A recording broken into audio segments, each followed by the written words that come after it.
दिवस इतना बड़ा पुण्य दिवस है आज का विशेष जो पर्व श्रावण मास का सोमवार। आप जानते हैं श्रावण मास के सोमवार को महादेव जी की पूजन का फल क्या है?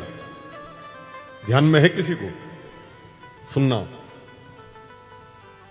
श्रावण मास के सोमवार के दिन पत्र पुष्प चढ़ाने से एक जुआरी, एक व्याभिचारी, वह बलि राजा का स्वरूप धारण कर चुका है।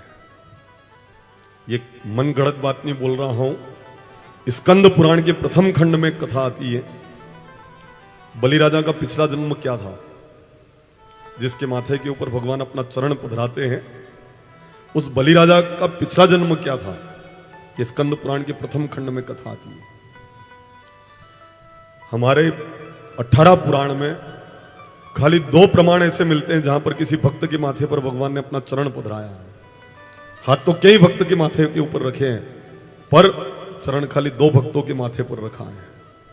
कौन है दोनों? ये इंसान नहीं, देवता नहीं। एक तो है बलि राजा राक्षस और दूसरा है काली नाग।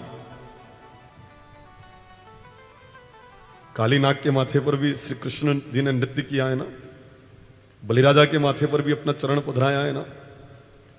इन 2 ही लोगों के माथे पर भगवान अपना चरण रखते हैं।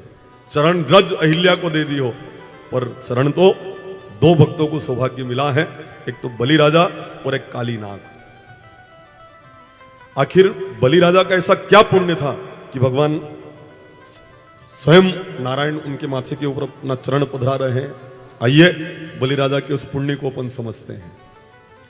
बलि राजा पिछले जन्म में एक जुआरी था, एक व्याभिचारी था। एक को अच्छा दीवाल है नहीं। अच्छा। बोले श्री सतगुरुदेव की जय। जय का अवसर आवे तो सबको बोलना है। आप जय नहीं बोलते हो तो मुझे ऐसा सुनाई देता है जैसे चाय, इधर जय बोलो और इधर की चलो आलस्य की समाप्ति हो जाए। तो सुन लेना, ध्यान देना। जब एक जुआरी, एक व्याभिचारी,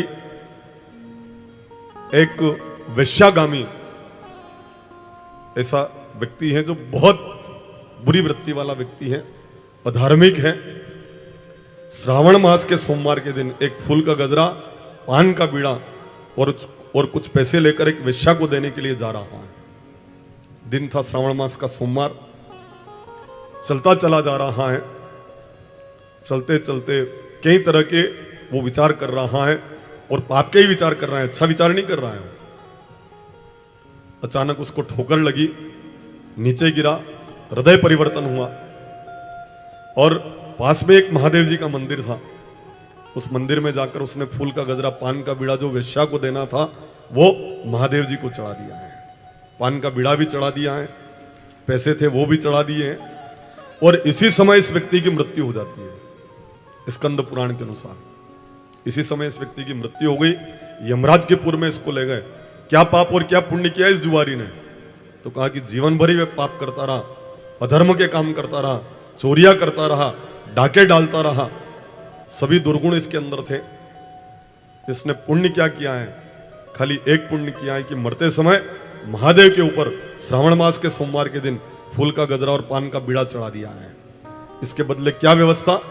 इसके बदले यह व्यवस्था रहेगी कि इसको 3 घड़ी तक स्वर्ग का राजा बनाया जाता है। कितना पुण्य! 3 घड़ी तक इसको स्वर्ग का राजा बनाया जाए। 3 घड़ी मतलब 3 लोगों की घड़ियां खोल कर रख दो। यूं घड़ी का मतलब क्या है? एक घड़ी में 24 मिनट होते हैं हिंदू गणना के अनुसार। एक घड़ी में 24 मिनट होते हैं। 2.5 घड़ी का 1 घंटा होता है और 60 घड़ी के 24 घंटे होते हैं। हमको घड़ी ध्यान ही नहीं है कि घड़ी क्या होती है। वास्तव में इतना हम भूल चुके हैं, इतना हास कर चुके हैं अपने नियम संयमों का, अपनी गणनाओं का, कि जिसकी कल्पना ही नहीं की जा सकती। आप में से 90% लोग अपनी जन्म तिथि नहीं जानते हैं।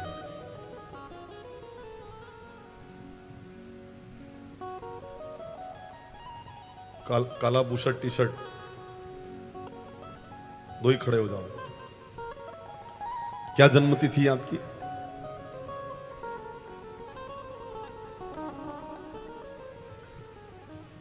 बता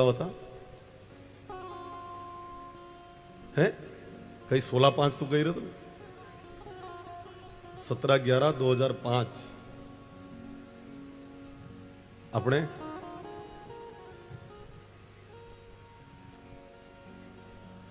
1/1/1994 93 कर लो बोली गया। अब गलती इनकी नहीं है, परिवेश ही ऐसा रहा है, सिखाया ये गया है जन्म तिथि क्या है, या जन्म तारीख है, जन्म तिथि नहीं है।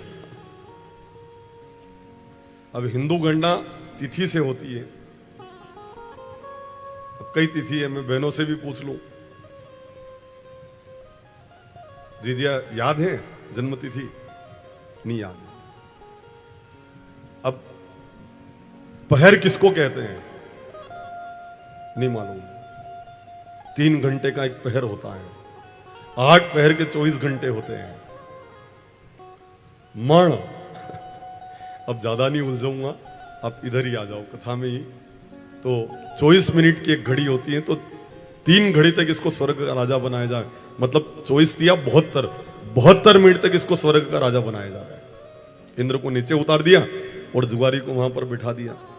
तो इस जुआरी ने मन में विचार किया कि एक बार शिवजी के ऊपर फूल का गजरा और पान का बीड़ा चढ़ाया और स्वर्ग का राज्य मुझे मिल गया 72 मिनट के लिए।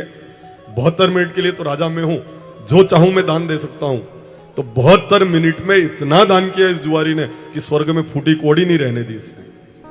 ऐरावत किसी को दे दिया, कल्पवृक्ष किसी को दे दिया, पारिजात किसी को दे दिया, और स्वर्ग में 72 मिनट में फूटी कोड़ी भी नहीं रही। 72 मिनट के बाद इसको नीचे उतारा। पूछा यमराज जी ने चित्रगुप्त जी से, बताओ क्या क्या पुण्य किया इसने इस 72 मिनट के शासन काल में? तो बताया कि केवल पुण्य ही पुण्य किया है। 72 मिनट में इतना दान किया कि आज तक न तो कोई इतना दान कर पाया, न आगे कोई कर पाएगा। इसके बदले क्या व्यवस्था? पिछले पाप से राक्षस बनेगा, पर 72 मिनट के दान के कीर्तिमान के कारण भगवान वामन का तीसरा चरण इसके माथे के ऊपर पधराया जाएगा। वही बलि राजा बना, और भगवान वामन का तीसरा चरण इसलिए बलि राजा के माथे के ऊपर पधराया गया है।